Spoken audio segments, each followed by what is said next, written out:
नमस्कार भक्तजनों, अब मैं आप लोगों के साथ लेकर आई हूँ 9वां अध्याय जय माता दी। शुंभ निशुंभ वध।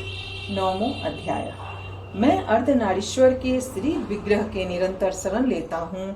उसका वर्ण बंधुक पुष्प और सुवर्ण के समान रक्त पीत मिश्रित है। वह अपनी भुजाओं में सुंदर अक्षमाला, पास, अंकुश और वरद मुद्रा धारण करता है। अर्धचंद्र उसका आभूषण है तथा वह 3 नेत्रों से सुशोभित है। राजा ने कहा, भगवान, आपने रक्तबीज के वध से संबंध रखने वाला देवी चरित्र का यह अद्भुत महात्म्य मुझे बतलाया। अब रक्तबीज के मारे जाने पर अत्यंत क्रोध में भरे हुए शुंभ और निशुंभ ने जो कर्म किया है उससे मैं सुनना चाहता हूँ। इसी कहते हैं, राजन, युद्ध में रक्तबीज तथा अन्य दैत्यों के मारे जाने पर शुंभ और निशुंभ के क्रोध की सीमा न रही। अपनी विशाल सेना इस प्रकार मारी जाती देख निशुंभ अमरस में भरकर देवी की ओर दौड़ा। उसके साथ असुरों की प्रधान सेना थी। उसके आगे पीछे तथा पार्श्व भाग में बड़े बड़े असुर थे जो क्रोध से ओठ चबाते हुए देवी को मार डालने के लिए आए। महापराक्रमी शुंभ भी अपनी सेना के साथ मातृगणों से युद्ध करके क्रोधवश चंडिका को मारने के लिए आ पहुंचा। तब देवी के साथ शुंभ और निशुंभ का घोर संग्राम छिड़ गया। वे दोनों दैत्य मेघों की भांति बाणों की भयंकर वृष्टि कर रहे थे। उन दोनों के चलाए हुए बाणों को चंडिका ने अपने बाणों के समूह से तुरंत काट डाला और शस्त्र समूहों की वर्षा करके उन दोनों दैत्यपतियों के अंगों में भी चोट पहुंचाई। निशुंभ ने तीखी तलवार और चमकती हुई ढाल लेकर देवी के श्रेष्ठ वाहन सिंह के मस्तक पर प्रहार किया। अपने वाहन को चोट पहुंचने पर देवी ने क्षुरप्र नामक वाहन से निशुंभ की श्रेष्ठ तलवार तुरंत ही काट डाली और उसकी ढाल को भी उसने 8 चांद जड़े थे खंड खंड कर दिया। ढाल और तलवार के कट जाने पर उस असुर ने शक्ति चलाई, किंतु सामने आने पर देवी ने चक्र से उसके भी 2 टुकड़े कर दिए। अब तो निशुंभ क्रोध से जल उठा और उस दानव ने देवी को मारने के लिए शूल उठाया, किंतु देवी ने समीप आने पर उसे भी मुक्के से मारकर चूर्ण कर दिया। तब उसने गदा घुमाकर चंडी के ऊपर चलाई, किंतु वह भी देवी के त्रिशूल से कटकर भस्म हो गया। तदंतर दैत्यराज निशुंभ को फरसा हाथ में लेकर आते देख देवी ने बाण समूहों से घायल कर धरती पर सुला दिया।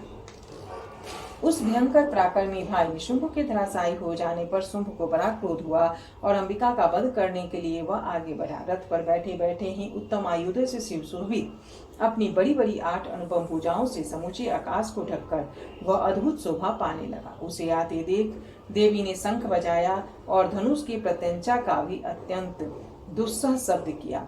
साथ ही अपने घंटे के शब्द से जो समस्त दैत्य सैनिकों का तेज नष्ट करने वाला था, संपूर्ण दिशाओं को व्याप्त कर दिया। तदंतर सिंह ने भी अपनी दहाड़ से, जिसे सुनकर बड़े बड़े राजाओं का महान मद दूर हो जाता है था, आकाश, पृथ्वी और 10 दिशाओं को गुंजा दिया। फिर काली ने आकाश में उछलकर अपने दोनों हाथों से पृथ्वी पर आघात किया।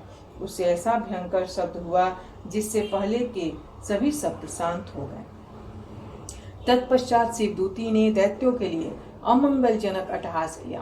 इन शब्दों को सुनकर समस्त असुर थर्रा उठे, किंतु शुंभ को बड़ा क्रोध हुआ। उस समय देवी ने जब शुंभ को लक्ष्य करके कहा, ओ दुरात्मा, खड़ा रह। तभी आकाश में खड़े हुए देवता बोल उठे, जय हो, जय हो। शुंभ ने वहां आकर ज्वालाओं से युक्त अत्यंत भयानक शक्ति चलाई। अग्निमय पर्वत के समान आती हुई उस शक्ति को देवी ने बड़ी भारी लुके से दूर हटा दिया। उस समय शुंभ के सिंहनाद से तीनों लोग गूंज उठे। राजन, उसकी प्रतिध्वनि से वज्रपात के समान भयानक शब्द हुआ, जिससे अन्य शब्दों को जीत लिया। शुंभ के चलाए हुए बाणों के देवी ने और देवी के चलाए हुए बाणों के शुंभ ने अपने भयंकर बाणों द्वारा सैकड़ों और हजारों टुकड़ों कर दिए। तब क्रोध में भरी हुई चंडिका ने शुंभ को शूल से मारा। उसके आघात से मूर्छित हो वह पृथ्वी पर गिर पड़ा।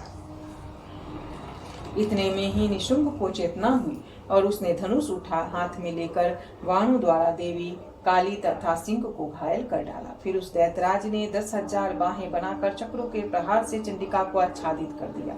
तब दुर्गम पीड़ा का नाश करने वाली भगवती दुर्गा ने कुपित होकर अपने बाणों से उन चक्रों तथा बाणों को काट गिराया। यह देख निशुंभ दैत्य सेना के साथ चंडिका का वध करने के लिए हाथ में गदा ले बड़े वेग से दौड़ा।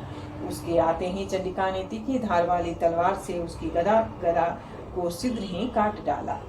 शीघ्र ही काट डाला। तब उसने शूल हाथ में ले लिया। देवताओं को पीड़ा देने वाली निशुंभ को शूल हाथ में लिए आते देख चंडिका ने वेग से चलाए हुए अपने शूल से उसकी छाती में छेद डाली। शूल से विदीर्ण हो जाने पर उसकी छाती से एक दूसरा महाबली एवं महापराक्रमी पुरुष खड़ी रह कहता हुआ निकला। उस निकलते हुए पुरुष की बात सुनकर देवी ठठाकर हंस पड़ी और खड्ग से उन्होंने उसका मस्तक काट डाला। फिर तो वह पृथ्वी पर गिर पड़ा। तदंतर सिंह अपने दाढ़ों से असुरों की गर्दन कुचल कर खाने लगा। यह बड़ा भयंकर दृश्य था। उधर काली तथा शिवदूती ने भी अन्याय दैत्यों का भक्षण आरंभ किया। कौमारी की शक्ति से विदीर्ण होकर कितने ही महादैत्य नष्ट हो गए। ब्रह्माणी के मंत्रपूत जल से निस्तेज होकर कितने ही भाग खड़े हुए।